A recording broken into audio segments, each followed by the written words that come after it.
Hello, folks. I'm Jeremy Brecher. I apologize for the delay in getting this going.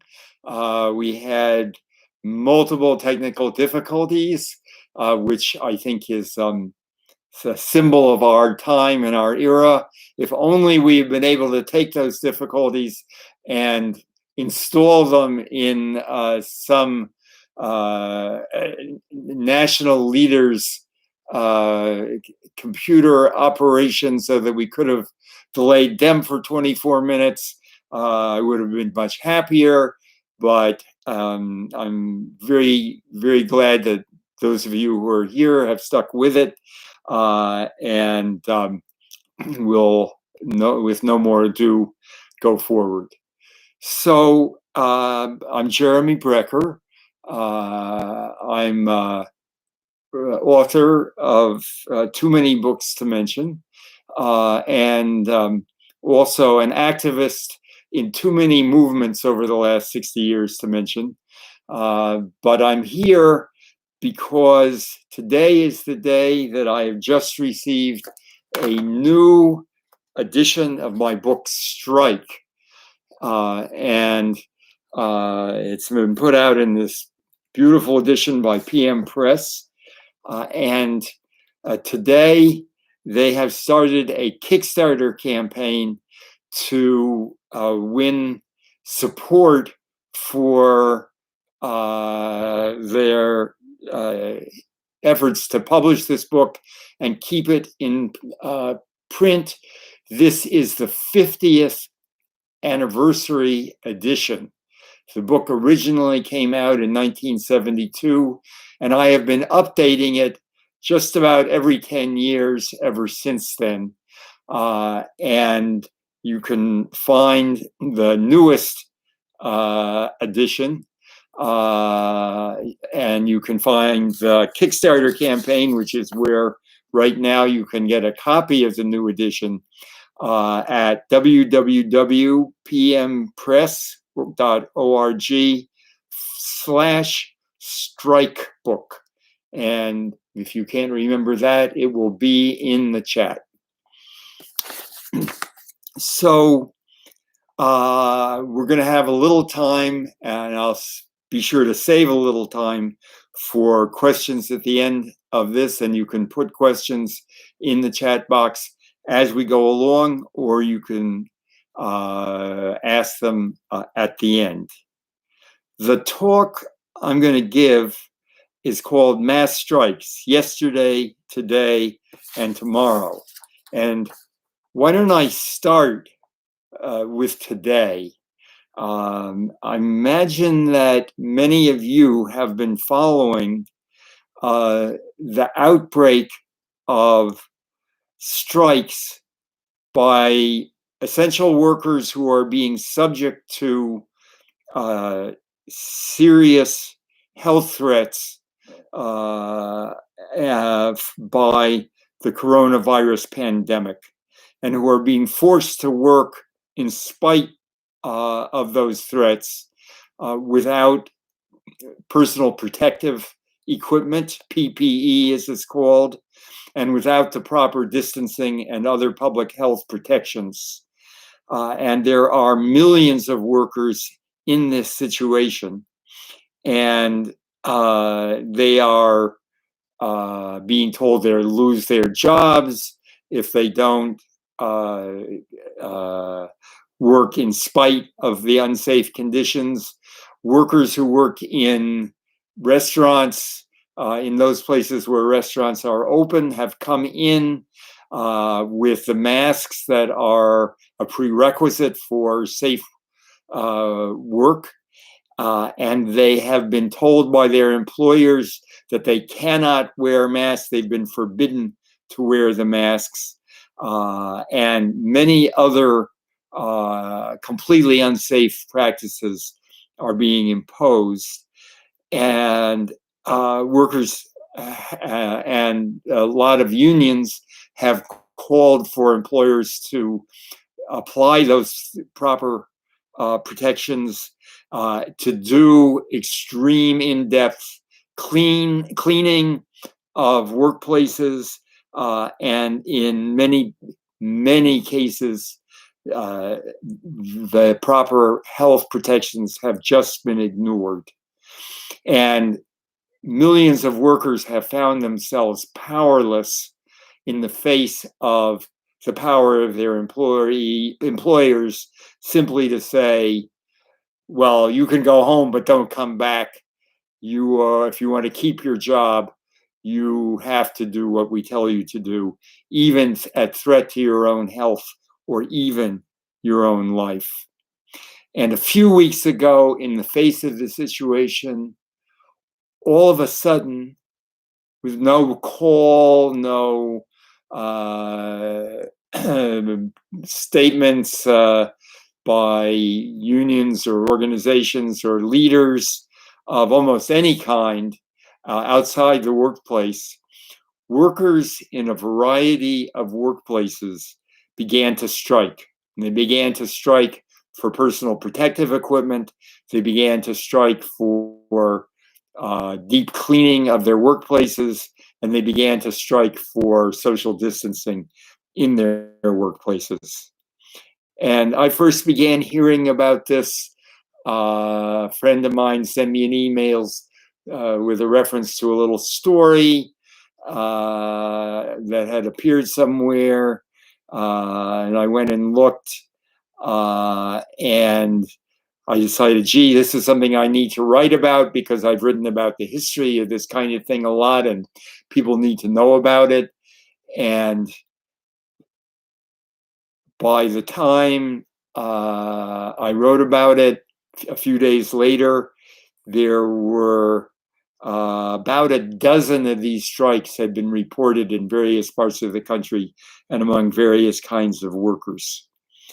And somebody began keeping a tab listing of them, and today their listing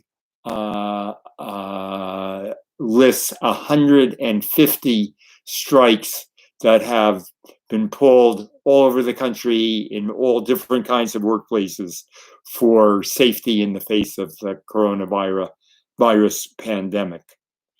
These strikes are self-organized.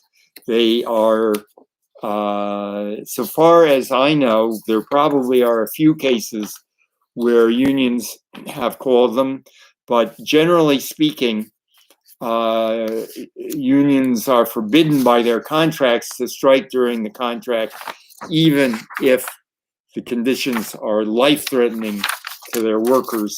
And so almost all of these strikes are wildcats. Almost all have been organized by the workers themselves without any outside organization. There are cases where self-organized, very informal network type organizations have been organized either previously or right as these strikes were developing. For example, I didn't know it, but there's a group called Target Workers United, which is a group that called the Target Workers Strike. A few weeks ago, there was a national strike by Instacart shoppers and workers. And again, I had no idea of it, but there was a group called Instacart Shoppers and Gig Workers Collective, which had become known for putting out demands and reports through social media. And these strikes were largely organized either by people who worked directly together or through social media. And let me just give you one example, because there's an account of one of the very first, March 17, Detroit bus drivers gathered at dawn at the city's two major terminals. They were worried about coronavirus, and they also had no place to go to the bathroom because the state had closed all of the restaurants, which is where they normally went. And so they decided they weren't going to go to work without safety precautions.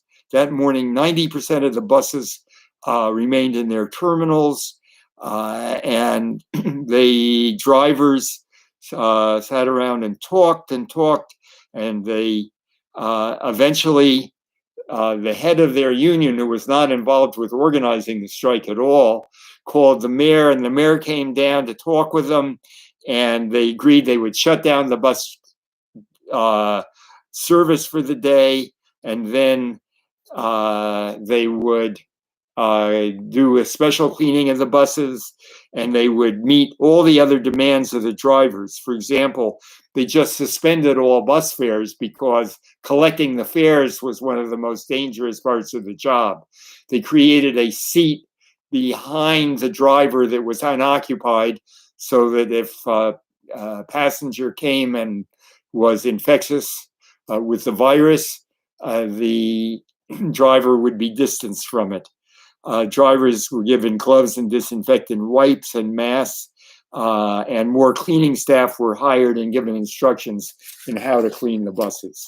So that's what they won just by saying, we've talked to each other, we're going to strike together, and we need, in this case, the employer and the public authorities to come together and address this problem and make a safe workplace for us. And that began happening in dozens of places. And then, as I say, the latest count I've seen, 150 of these Wildcat strikes. So the word went out, why don't all of the mass big box stores try to use these tactics? Why don't we all do the same thing on Mayday? And on Maydays, many of you will have seen, some of you may even have participated in similar kinds of strikes for safer conditions at Amazon, at Whole Foods, at Target, and at Instacart. And there have been previous strikes at Amazon and at Instacart, which had actually won significant gains, again, in terms of safety conditions. It's too early to know what the effects of the Mayday strikes were, but I kind of suspect that people found that by striking, they had a power that they had not had before when they were just complaining one by one. I tried to think of historical parallels because, after all, I am a labor historian. And the one that struck me most were the sit-down strikes of the Great Depression of the 1930s. And the sit-down strikes started in Akron, Ohio. And there's a story that was told to a reporter who went into Akron in the early 1930s about how the first sit-down started. I don't know if it's really true, if it's just folkloric, but the fact that this story was being told as the story of the origin of the first sit-down, I think tells us something about how people think about these kinds of actions and where they come from. The story was that there was a baseball game between two teams of rubber workers, and there was a umpire who the workers didn't like, and he was also was not a member of their union, and they didn't approve of that either. And so they refused to play until there was a new umpire. And they sat down on the field and just refused to play. And finally, somebody found another umpire and replaced the umpire and play ball. They went ahead. And a few days later, there was a grievance in a department in one of the rubber factories. Akron was the center of the rubber industry, the tire industry, with huge plants with tens and tens of thousands of workers.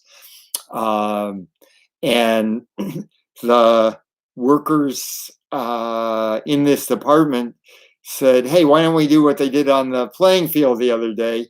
And they just stopped working and sat down on their jobs, and all the bosses came running around and telling, oh, you have to go back to work, you have to go back to work. And they just sat there. And finally the bosses said, well, we better settle the grievance. And so whatever it was, the line was moving too fast, it had been speeded up, or some worker had been disciplined for some alleged infraction. But they settled the grievance right there and then when people went back to work. And the word spread through the plant like wildfire. Hey, we had a sit down in such and such a department. Well, what's a sit down? You know, like they did at the baseball game. So perhaps it's true, perhaps it's apocryphal, but that is the story that was told in Akron about how the first sit down got started. And people started using it whenever they had a grievance. And the people would sit down in the department that had the grievance. And then it became a tradition that if one group sat down, everyone else around them would sit down, and eventually everyone in the whole plant would sit down.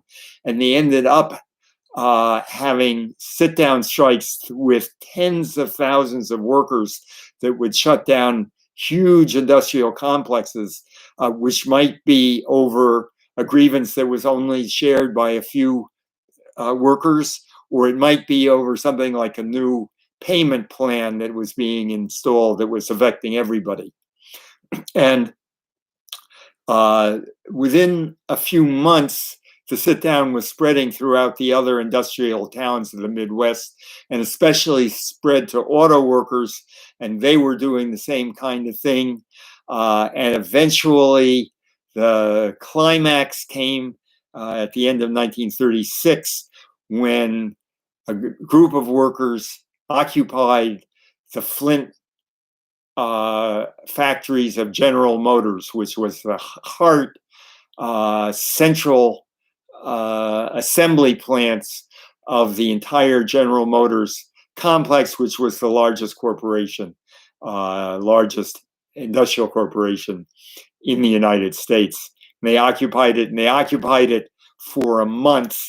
And finally, General Motors, which had resisted unionization for basically forever, since the invention of the automobile, practically, finally shrugged their shoulders and said, okay, we'll recognize the union.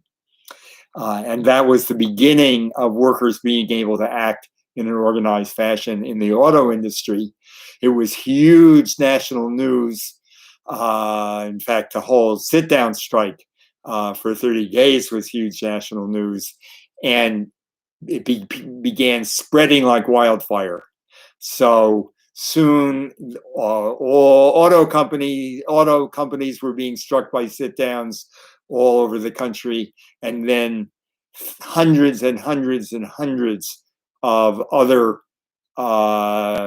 factories. There were 160 industrial sit-downs in the course of 1 month. Early in 1937.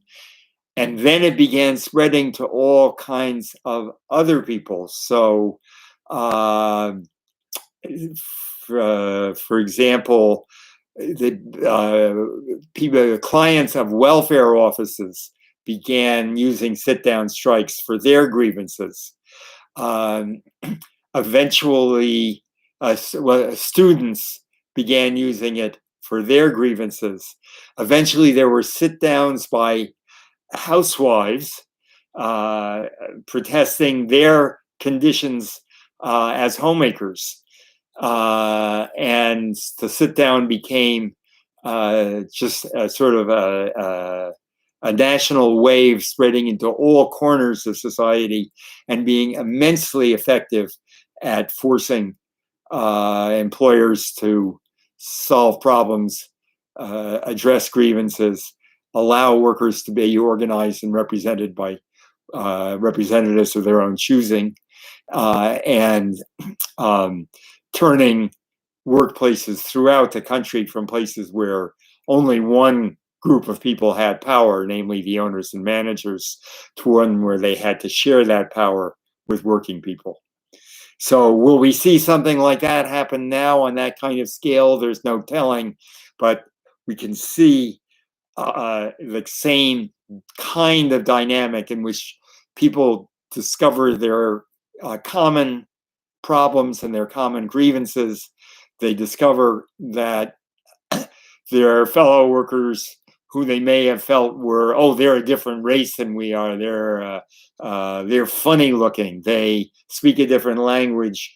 They have all kinds of other reasons that we might not want to associate with them, and we don't associate with them, and then suddenly discover, well, we face a common problem. We can cooperate, and if we cooperate and work together, we are more likely to be able to solve our problems. And that's how workers organize, and that's the core of what my book Strike is about, because it turns out that this kind of self-organization and collective action has a whole history. It has a history that's so ancient that there actually are records of strikes on the pyramids in ancient Egypt. And in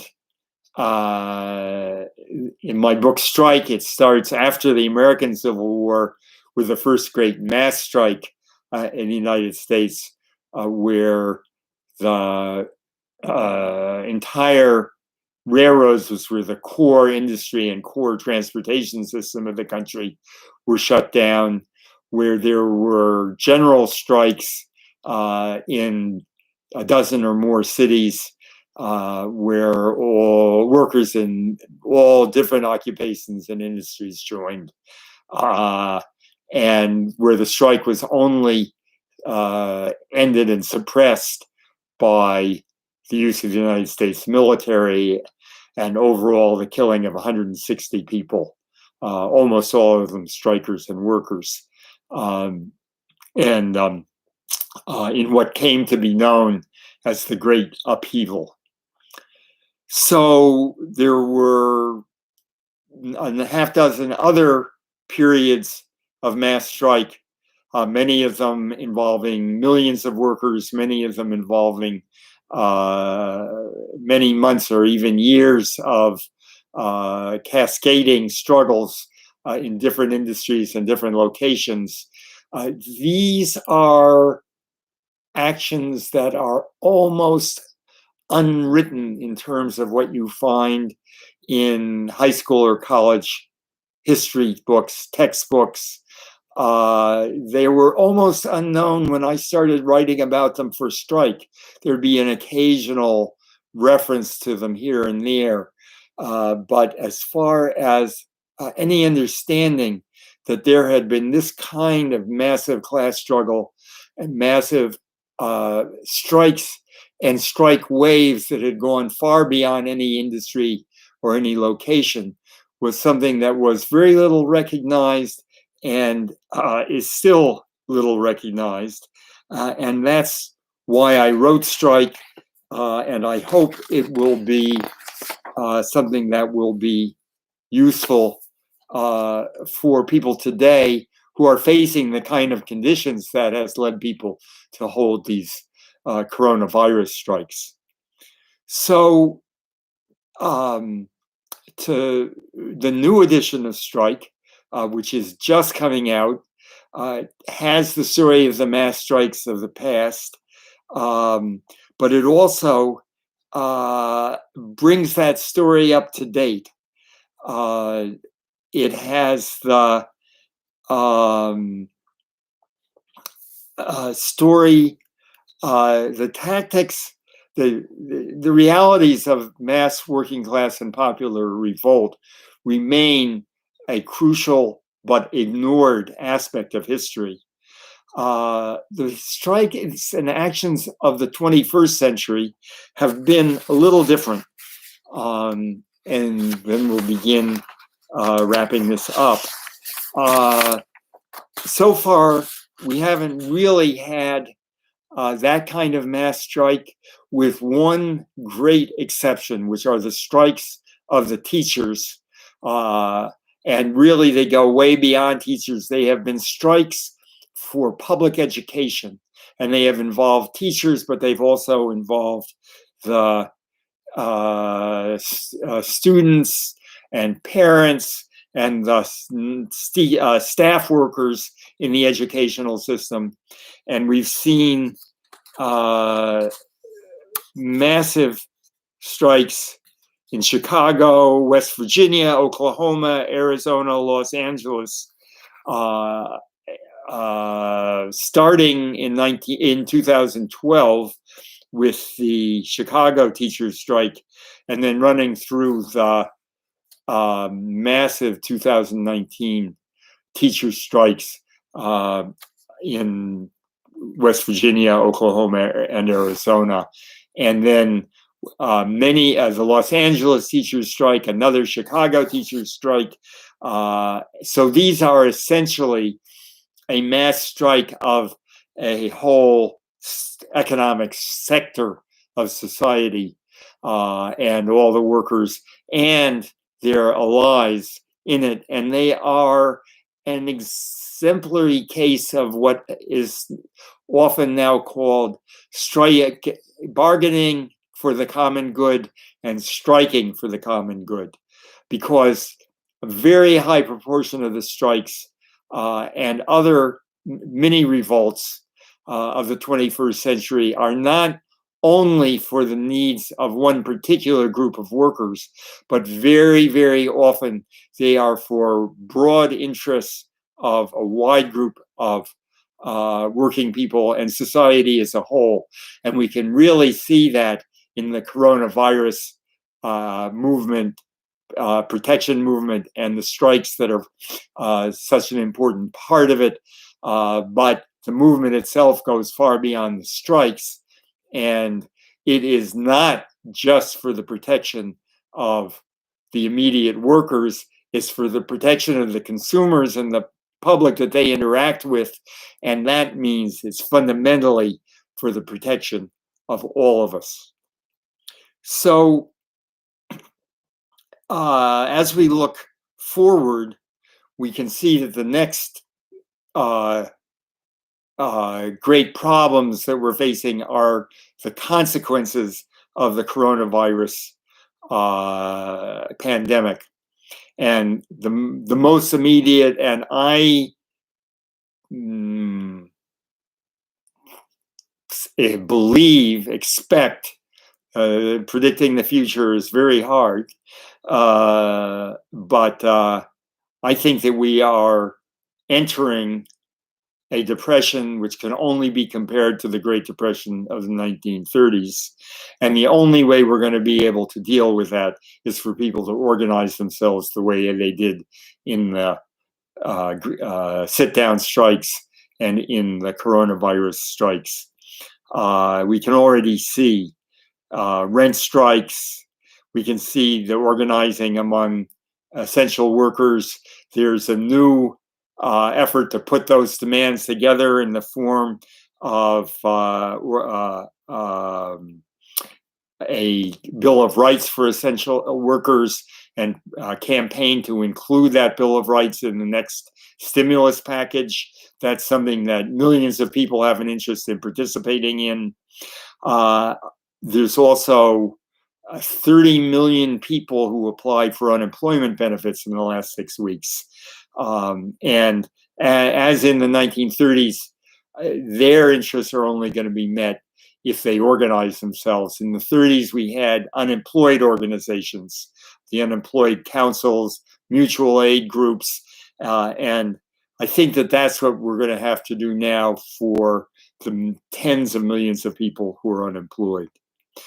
So there are things we can learn from history, and that's the reason that I wrote Strike, and the reason that 50 years later I've revised it and updated it, and that PM Press has made it available, and why we're asking people to contribute to that republication.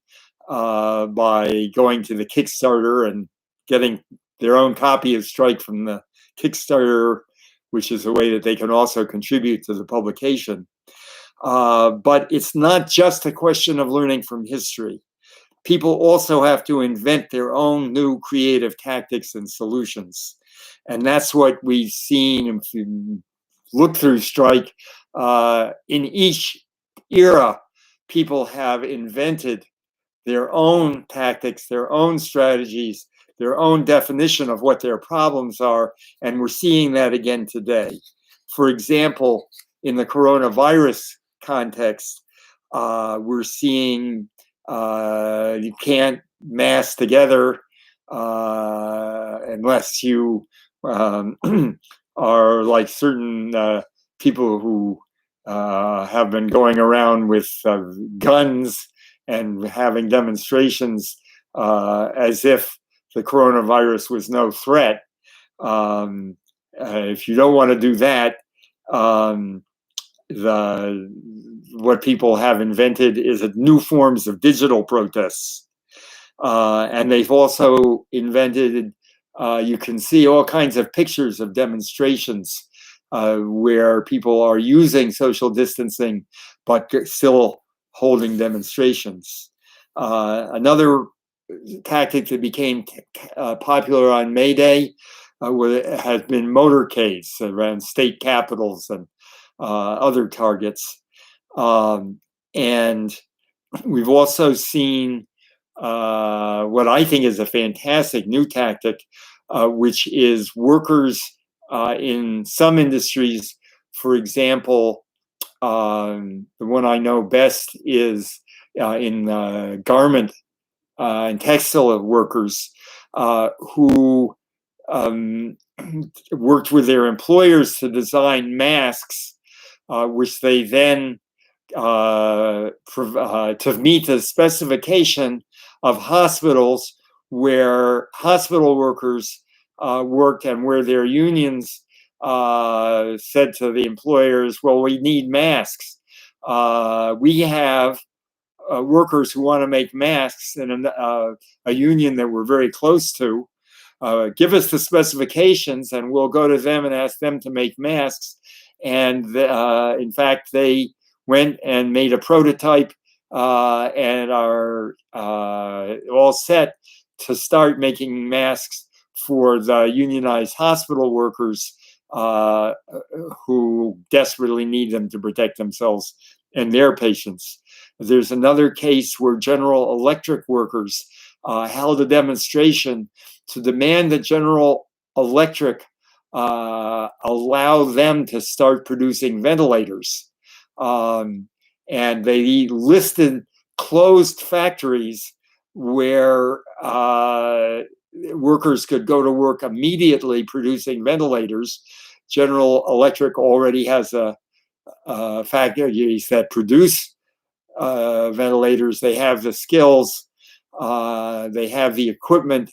I don't think they probably aren't doing it because they don't think they'll make enough profit off of it. The government has a law that allows it to force them to do it, but as we know, they've been refusing to organize the production of ventilators and other personal protective equipment. So the workers went out and demanded that their employer start doing it and let them start producing the safety equipment. I don't know a single example historically of anything that's quite like that. So I hope that the people who are facing this set of problems, this set of threats, and perhaps that includes some of the people who are on this call today, will go on and expand the creativity, which is also part of the fun of doing this kind of thing. It's a grim situation, but that doesn't mean you can't have fun inventing new tactics. And I hope that a few years from now, either I or perhaps someone who follows in my footsteps can produce a 60th anniversary edition of Strike that will be able to tell the story of the creation of new responses, new forms of worker organization and struggle that we see developing right now. And now people are invited, first of all, to go to the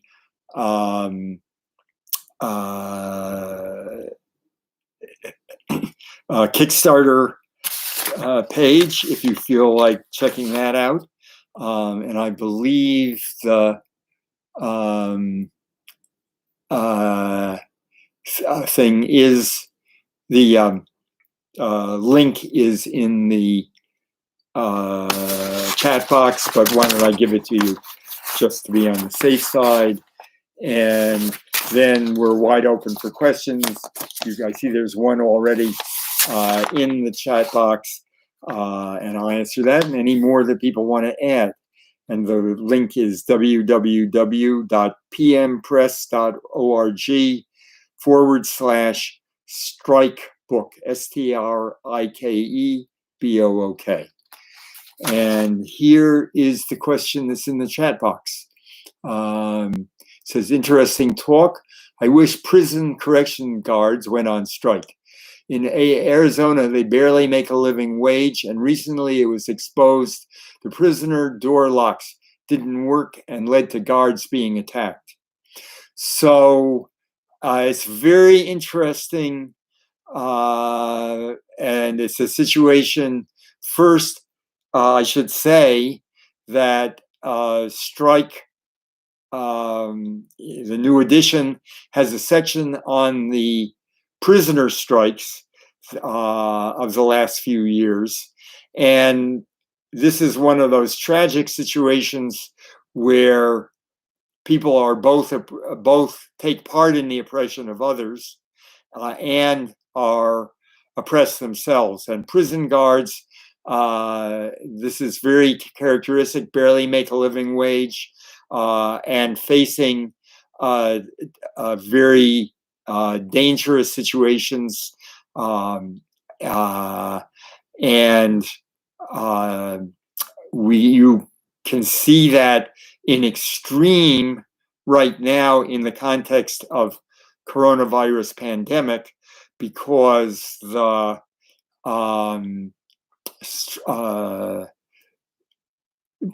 prison are hotspots for the infection, and prisoners are being subject to coronavirus in extremely high proportions, and many are dying, and many more will die as a result. And of course, the guards are similarly being exposed. And I'm sure, I haven't actually seen reportage on this, but I'm sure that the guards are facing extremely high and serious rates of infection, and no doubt also of death from the pandemic. And the people who are in charge of prisons, who have created situations that are so unsafe and threatening in general, don't care in any practical way for either the guards or the prisoners what's happening to them. So the only other thing I would add is that there definitely are many places where prison guards have organized and have struck. And Arizona, it's a little like teachers. The teachers were grossly underpaid and abused because of the policies of the state and the disinterest in addressing the needs of either the public sector or those the public sector workers served. The teachers struck and made a major change in the wage rates, and I believe even in the tax system for the state of Arizona. and maybe that's something that somebody could give the story of how the Arizona teachers dealt with their problems. That just might be of interest to the prison guards too. And the fact that the teachers did it in cooperation, mutual support with their students and their parents and the rest of the public might be a reason to think in terms of maybe the conditions should be made more decent, both for the guards and for the prisoners, and that might actually be in the interest of the guards. So there's more questions that have come in, and here's one from Syntech. Very little literacy about what unions mean, especially among members who might be ripe. Grocery store workers, Uber, Lyft, hotel, restaurant staff. Feels like it is a bad thing to strike without sufficient community support.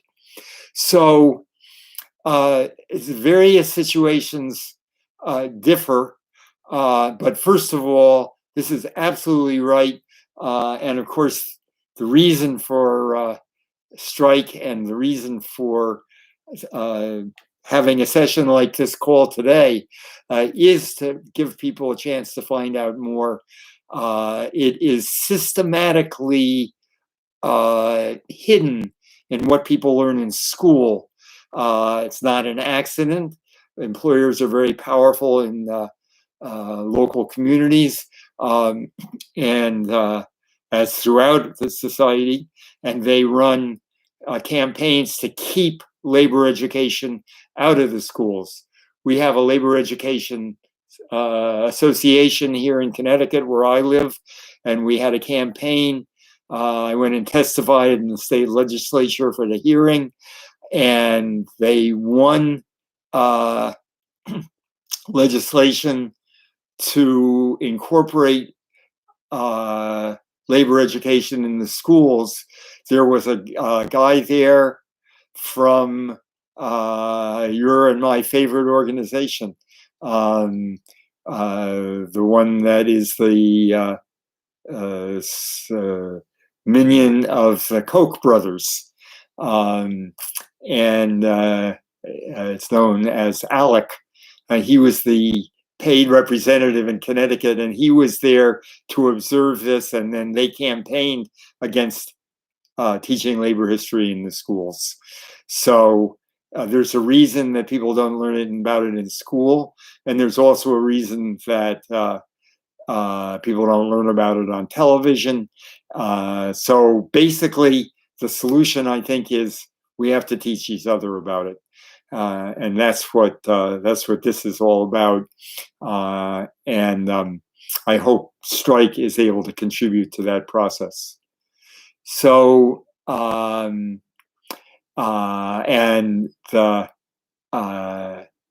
would also mention there's a big section in the new edition of Strike on Fight for 15, which is actually Fight for 15 and a union. And I think it has been an exemplary case of supporting the kinds of workers that you're talking about, grocery workers, Uber, Lyft, hotel and restaurant staff, and spreading the word about how organizing is a way to begin addressing the problems that they face. So going on to the next question from someone with the intriguing moniker of Unreality 667. Are there any industries that you were surprised you haven't yet heard about where it would be effective historically to start striking right now in response to the responses to the coronavirus? And that's an excellent question. And I think the answer is basically anybody who hasn't struck, that this is so pervasive in the way that it's affecting people that almost anyone would benefit from it. There is the problem of people in industries that are represented by unions, where it's a violation of the contract to strike. And in those, but there are definitely cases where workers in that situation are doing various things. For example, having wildcats is one. Having things that they call, just stopping work. Oh, this isn't a strike, boss. We're just having a little walkout, or we're just waiting until we can have a meeting with you to get the right equipment in here. There are a lot of ways, and in fact, in the old days, informal workplace self-organization used to be a central way that people got some influence over the job when they didn't have unions. And I think that almost any workers could take advantage of that today. And there's a lot of illustration of that kind of thing in strike. There's no reason that workers can't just start working 6 feet from each other. The boss doesn't have to tell them to work 6 feet from each other. And if there's a machine that needs to be reorganized, moved so that people can work further apart, there's no reason that they can't say, gee, we'd love to work at that machine. Why don't you put it someplace that's safe? So there's some risk in this, but there's always got to be some kind of degree of risk. But if people stick together, there's a introduction to the new edition of Strike by Sarah Nelson, who was the leader of the airline flight attendants union, who played a crucial role in forcing the reopening of the federal government when Trump had his government shutdown. And basically they threatened to strike, and they even threatened a general strike to prevent the government from being closed again. And she starts out in her introduction by saying, strike are an example of workers' power, but strike is a tactic. The real power lies in solidarity. And if, there's an old song, the boss may think he's got your union licked, but it'd be mighty lonely if everyone decided to walk out on him. And the ability of people to stick together and have solidarity with each other gives them a power that is potentially there for almost any group of workers. So I think it can be effective just about anywhere. So the next question is from D. Solonet, who is somebody that I've worked with on many projects over the years. And the question is, ideas for supporting essential workers' demands, actions and strikes. How are these strikes and demands related to a Green New Deal, and how is a Green New Deal related to a just recovery? So, excellent questions. For those of you who are interested in those questions, I'm doing a regular series of commentaries. I guess you'd call it a blog. It's called Strike.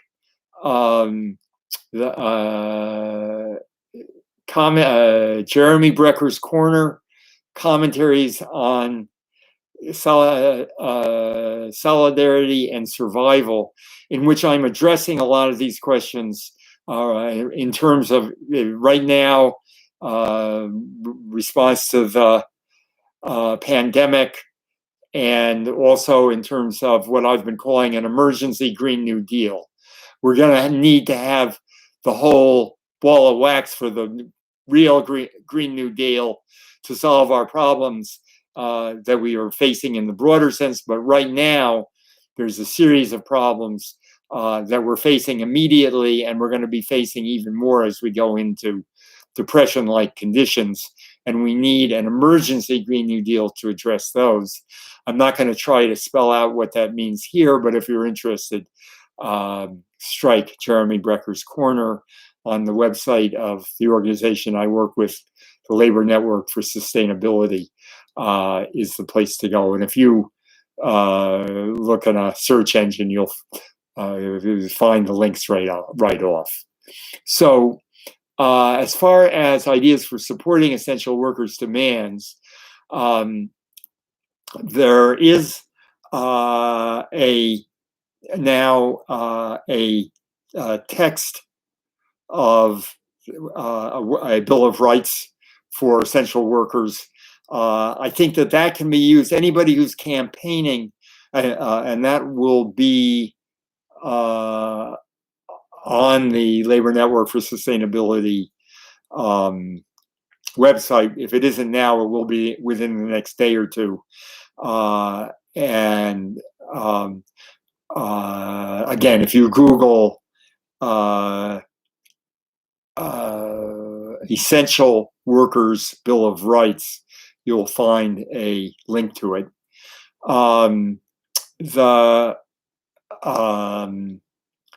So I think all of the different efforts, and there's a lot of different efforts, can come together around that Bill of Rights and the demand that it be met in particular places. There are, I think, to spread the word in any way you can and draw together the healthcare workers with whom this effort largely started, to show the unity of problem and unity of need for healthcare workers, for bus drivers, for cleaners, for all the different kinds of people, all the different kinds of essential workers. I think the push, there will be a push right within the next few days to get the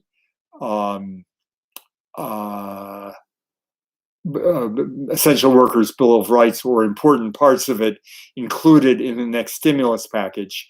And that's regular political techniques are appropriate for that. I think calls to Congress people and senators.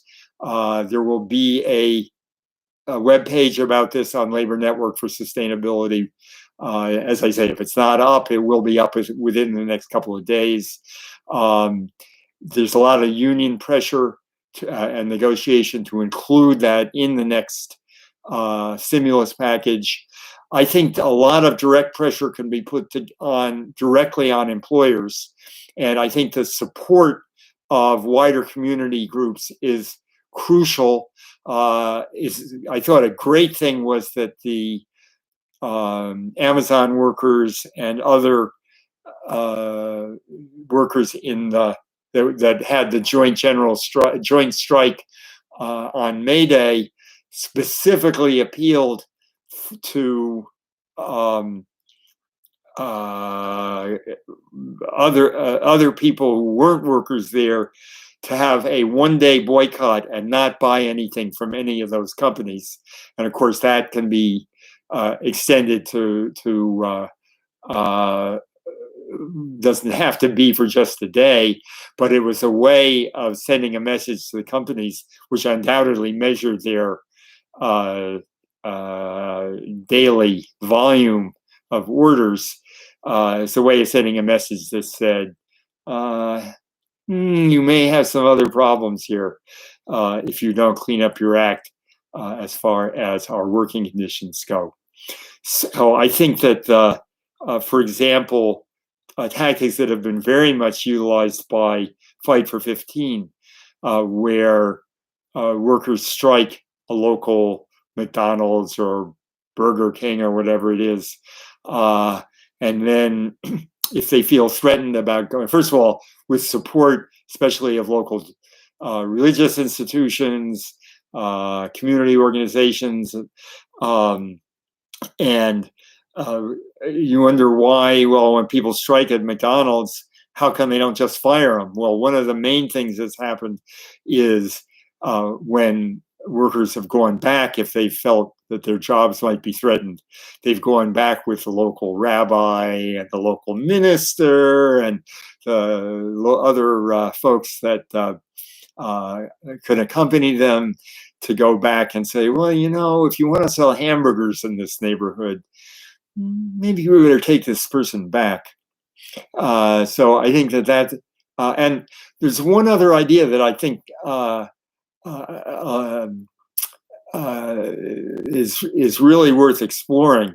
One of the demands in the Bill of Rights, and it's been a big demand from the very beginning of healthcare workers facing coronavirus, has been for an OSHA standard that would apply to all workers, an emergency OSHA standard for occupational safety and health administration that would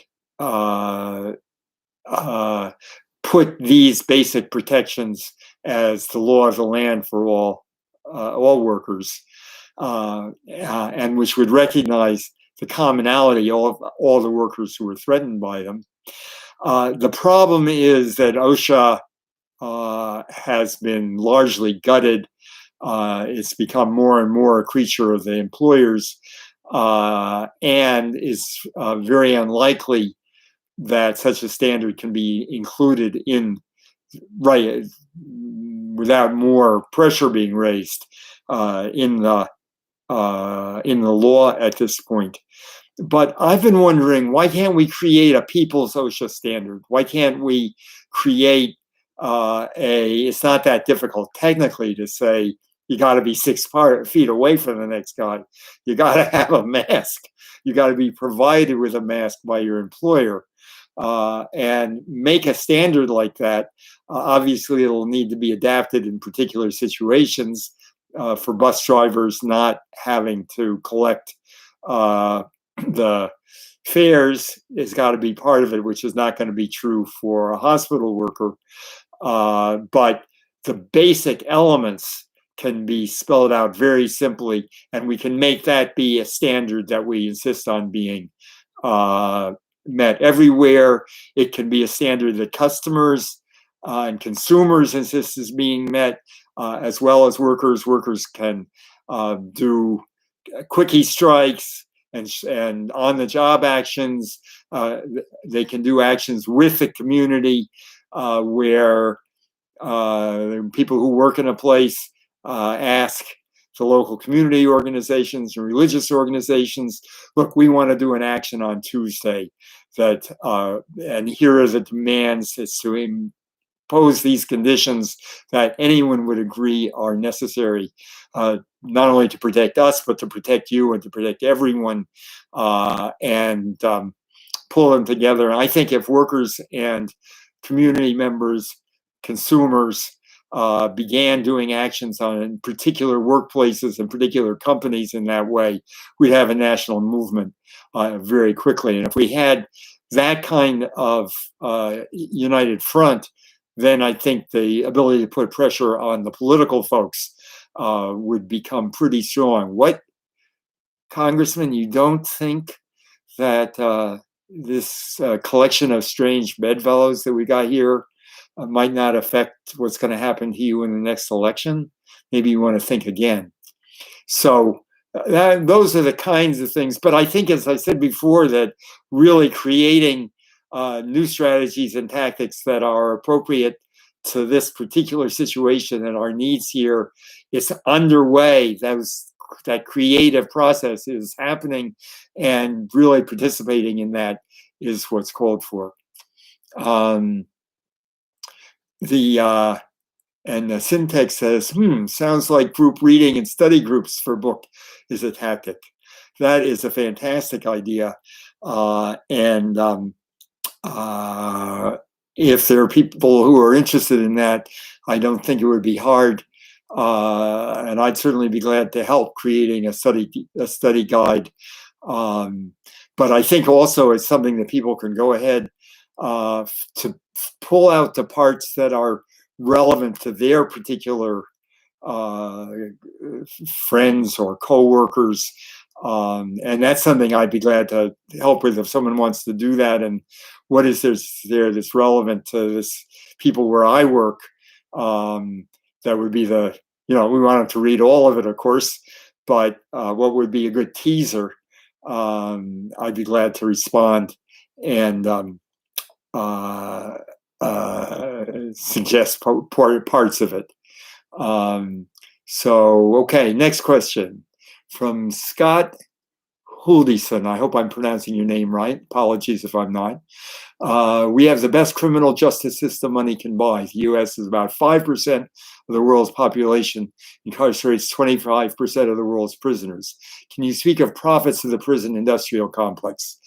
Absolutely. And actually, in the beginning, there's a section about the prisoner strikes in strike, and it starts with the facts that you're citing and the kinds of conditions, also why those conditions make it extremely difficult for prisoners to strike, and why it's more, well, talk about creative tactics. They invented incredibly creative tactics to do their strikes. One I remember they call kiting, and they send up a kite. So the kite is a written message written on a little scrap of paper that just happens to get dropped in an exercise area or a meal area. And the series of other ways like that they organized. As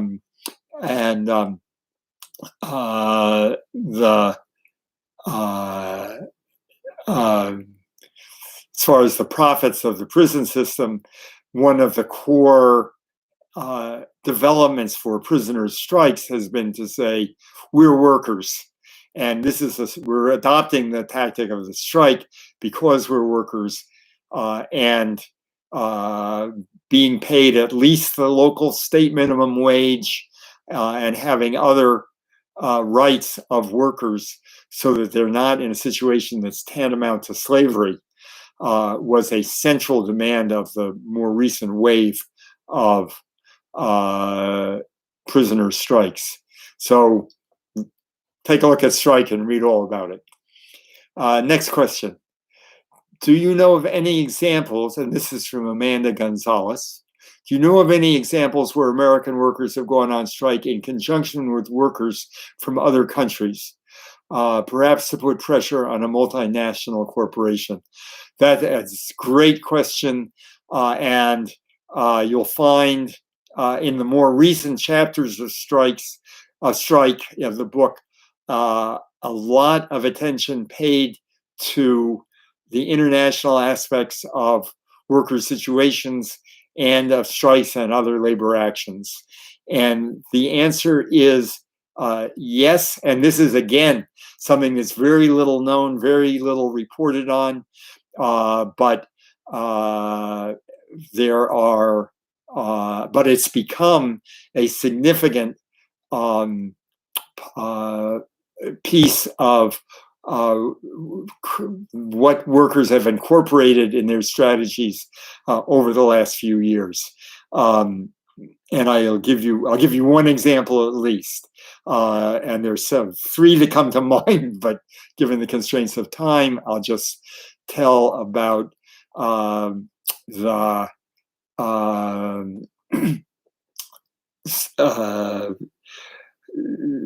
UPS drivers. Of course, UPS drivers are very much in our minds at the moment. Certainly people who have been, they haven't been facing unemployment as a result of the pandemic, but they've been facing incredible overwork and unsafe conditions. And they had a major strike, really one of the biggest strikes of recent years. And again, it was really a sort of another example of striking for the common good, because a core demand of this strike was for a pathway to full-time. Well, the company had been making more and more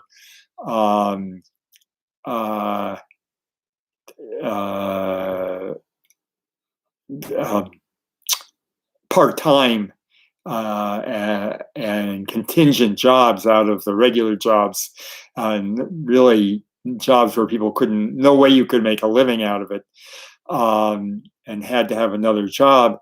And their key demand was to make more of the jobs full time, stop creating part-time jobs, and move towards full-time employment, which was a very successful, eventually, after an incredibly difficult and prolonged struggle. And at a certain point, the struggle went global, and workers began, the union began reaching out to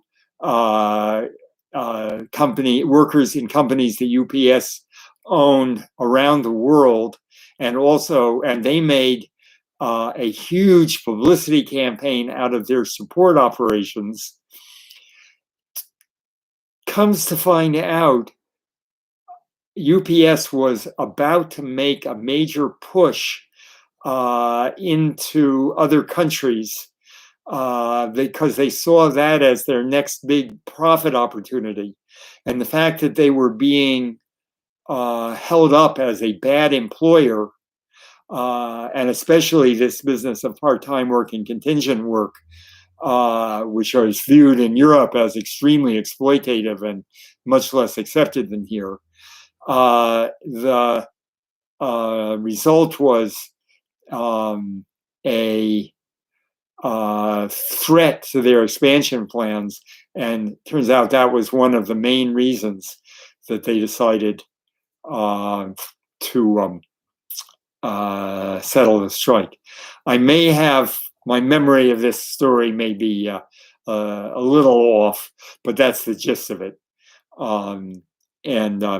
So there also were there are other examples which are given in strike where there were actually support strikes for American workers in international, by global corporate by other workers in other countries in global corporations. I remember one in Brazil, they had a slowdown which they called working like turtles. I wish I could give a lot of examples of where American workers have done the same, reciprocated for workers in other countries. And I think that's something that we have to work on, is an understanding among our fellow workers that they are in the same boat with workers other places, and that the support needs to go both ways. So here's one more question from, it's a little hard for me to read, NYLIRAM. Ification. I'm sorry, I'm not getting the right pronunciation of this. But I bet it's from New York because the first two letters are NY. Please explain quickie strikes and informational strikes. Boycott, boycott, boycott.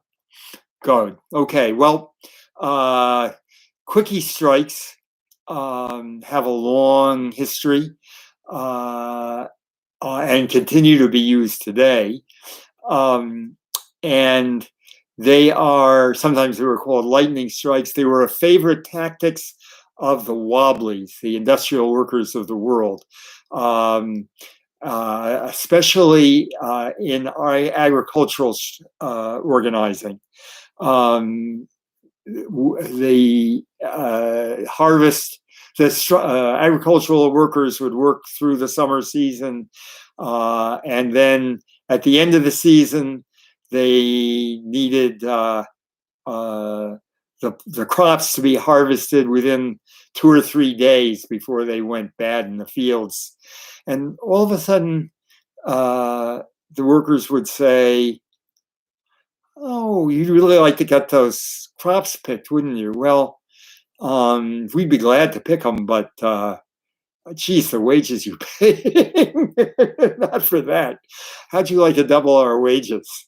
And the effect was often very, very effective. And so quickie strikes would often be used at the most propitious time. Again, a case of creative tactics. They were also used very often in part of the organizing campaigns along with the sit-down strikes. Sometimes they wouldn't have a sit-down, they'd have a walkout, but it would be for a very short period of time in a critical situation. So taking advantage of the ways in which a lot of factories were tightly organized, and if you close one department, it would shut down all the rest.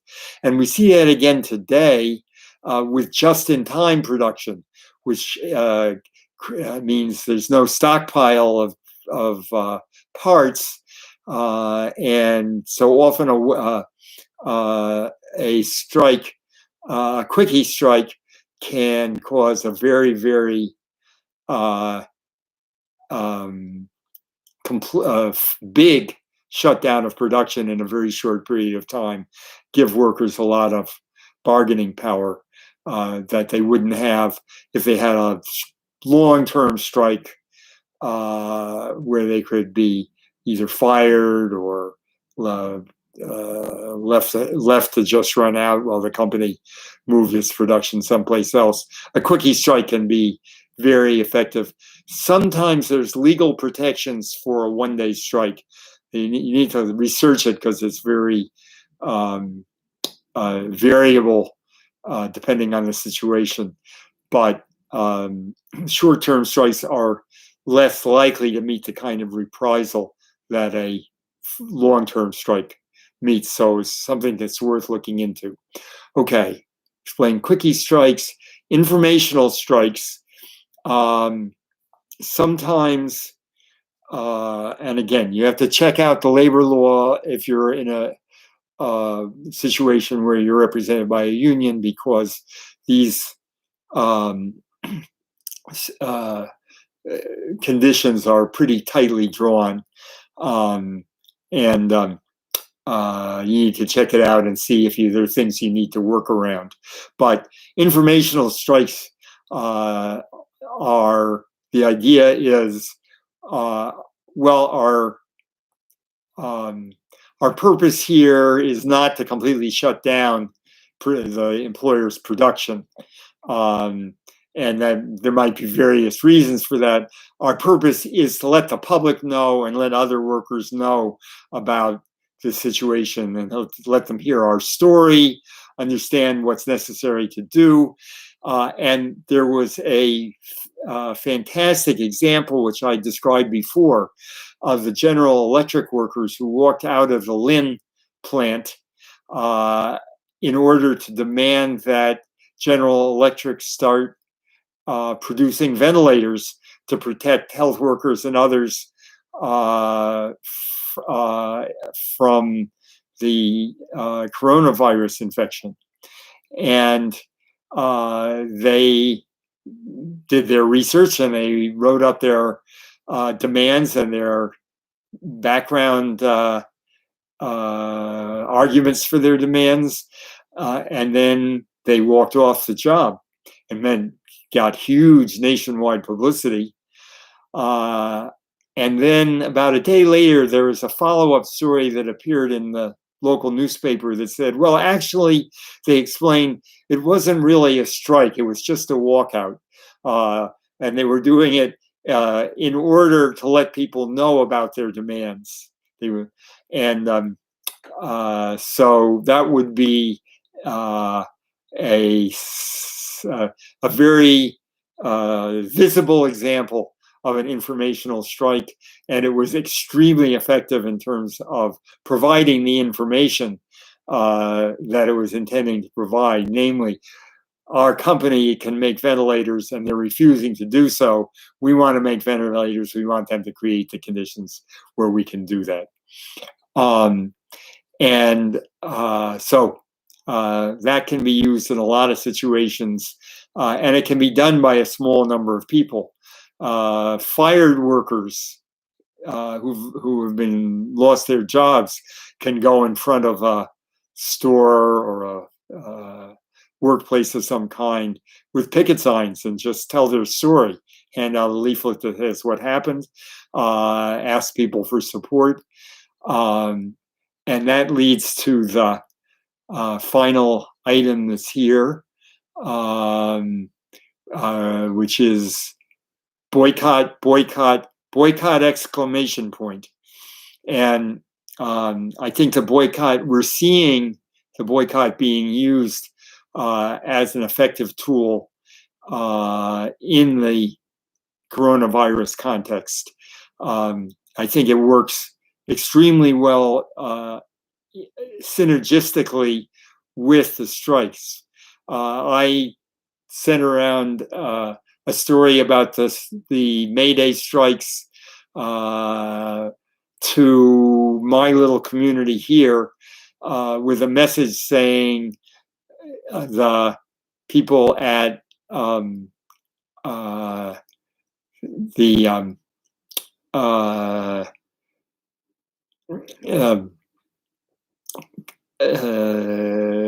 at these mail order companies, online mail order companies, are asking people not to buy from them on Mayday.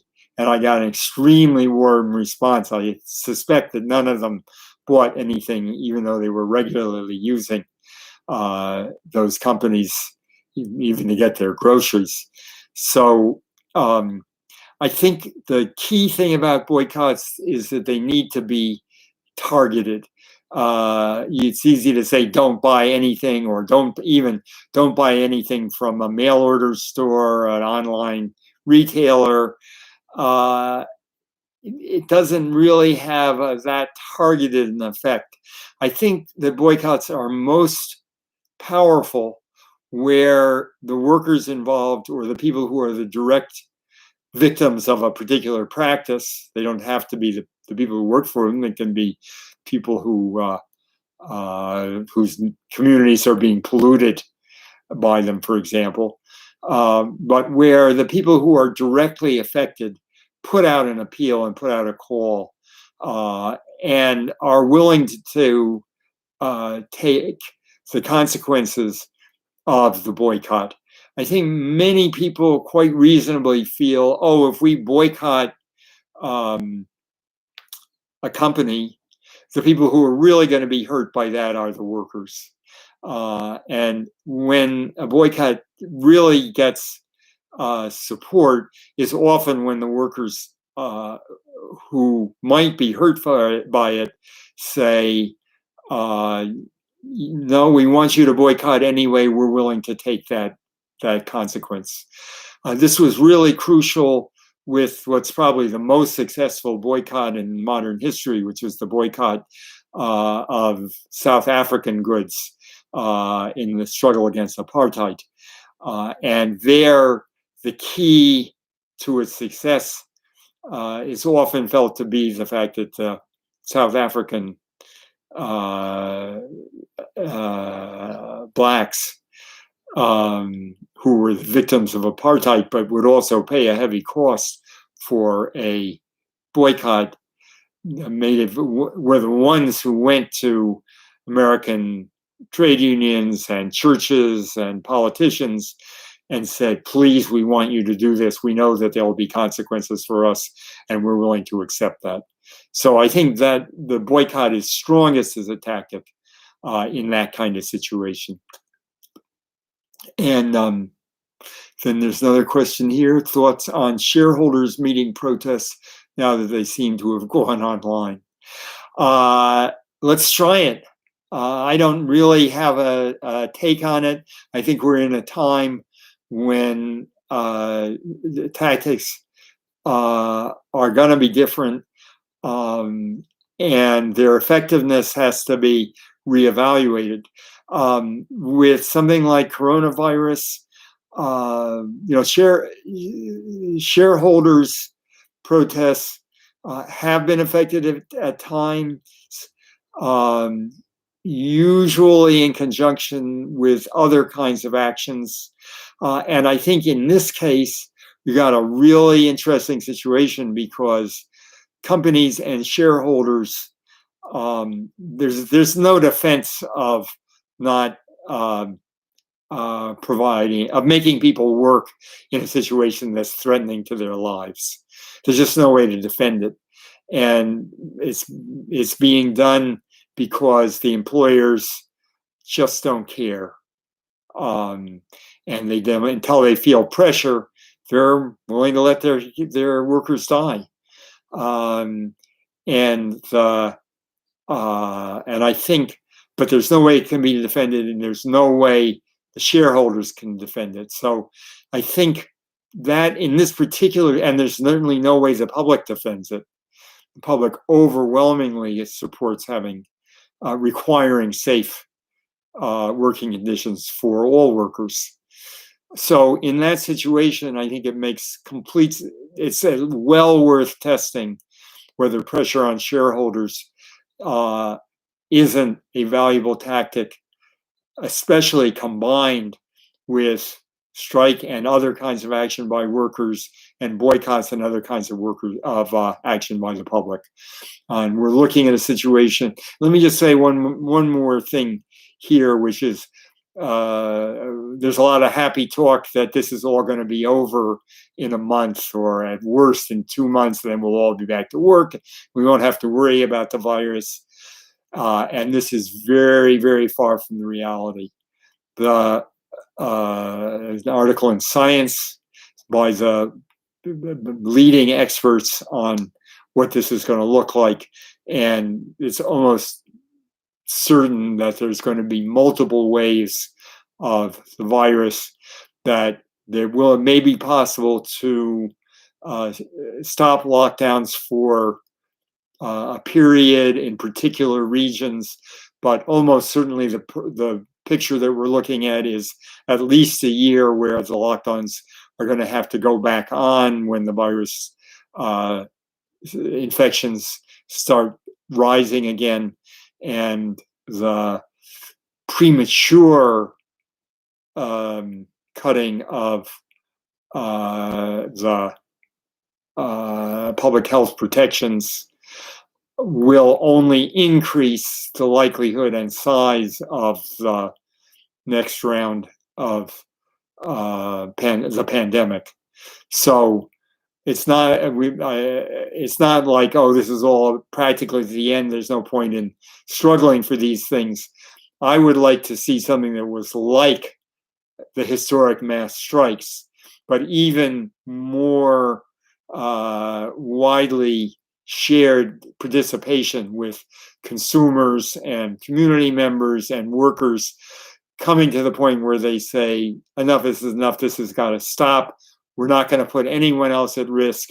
We're going to create a crisis situation in which employers and politicians have to say, okay, we're going to do what's necessary to create safe conditions for workers and for everyone. And workers are the ones who are in the best, most powerful position to initiate that and to lead it. And that, I think, is the end of the questions, and probably a good place for us to end this session. And that's my daughter, who has coronavirus, quite serious case calling. So it's also a good place for me to get off and see how she's doing. So thank you all for listening. It's been great to have you on. I hope some of you will look for the book, and that if you get it, you'll like it and find it of value and find it worth sharing with your coworkers, your neighbors, other people that you think would be benefit from it. So thanks a lot, and take it easy, but take it.